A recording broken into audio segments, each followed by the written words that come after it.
پیغمبر اپنے زمانے کا سب سے زیادہ علم والا ہوتا ہے، تو حضرت موسیٰ علیہ السلام حضرت خضر علیہ السلام سے علم لینے کیوں گئے؟ بڑے خوب، بہت دنوں کے بعد کسی نے بڑا اچھا خوبصورت سوال کیا۔ بات یہ ہے کہ جہاں تک لمٹ جاتی تھی پروفٹ، زمین پر پیغمبر ہی پیغمبر تھے، موسیٰ ہی موسیٰ تھے، پیغمبر تھے، اللہ کے محبوب ترین بندے تھے، تو انہوں نے غلط گمان نہیں کیا، غلط نہیں گمان کیا۔ ظاہر ہے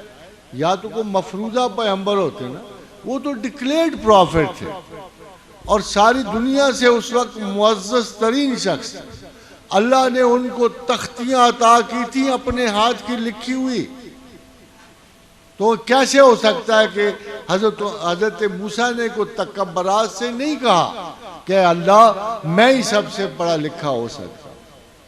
یہ تکبرات سے نہیں کہا۔ اللہ نے خضر کی صورت میں ان کی تعلیم مکمل کی، اللہ نے خضر کی شکل میں ان کی تعلیم مکمل کی۔ کیا موسیٰ میرے علم کو نہ جانا؟ دیکھو ایک پیغمبر نے یہ کہا جب اس سے پوچھا گیا کہ زمین کا سب سے بڑا عالم کون ہے، تو موسیٰ نے کہا یا اللہ گمان کرتا ہوں کہ میں ہی ہوں۔ اور دوسرے پیغمبر کو پوچھا گیا، سرکار رسالت مآب سے پوچھا گیا اللہ کے علم کے بارے میں، فرمایا اگر ساری دنیا سمندر ہو جائے اور تم اپنی انگلی اس میں ڈبو تو جو پانی ادھر لگے گا تمہارا علم اللہ کے مقابلے میں اس سے بھی کم۔ یعنی ایک طرف انکسار علم کا یہ عالم ہے،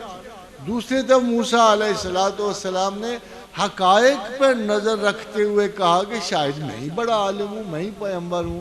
تو خدا نے ان کو ڈانٹ پھٹکار نہیں کی،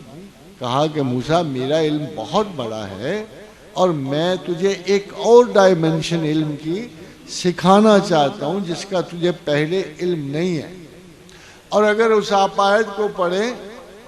تو بے صبری حضرت موسیٰ علیہ السلام کی اور وجہ اللہ بیان کرتا ہے، کیف تصبرو، تجھے کیسے صبر آئے، الا ما لم تحط بہ خبرا،